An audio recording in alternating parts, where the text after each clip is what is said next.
Today is the very life of life, when the best things are nearest: breath in our nostrils, light in our eyes, flowers at our feet, duties at our hand, and the path of God before us.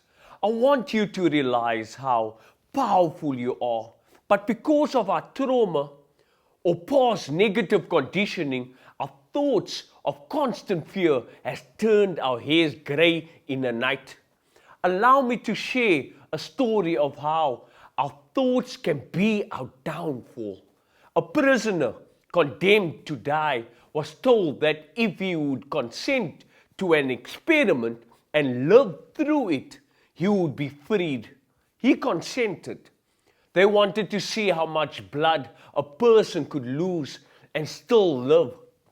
They arranged that blood would apparently drop from a cut made in his leg. The cut made was very slight, from which practically no blood escaped. The room was darkened. They turned on the water pipe that was dripping, and the prisoner thought the dropping he heard was really coming from his leg.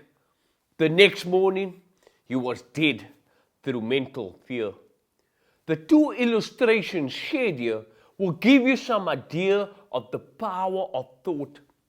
To thoroughly realize the power of our thoughts is worth a great deal to you.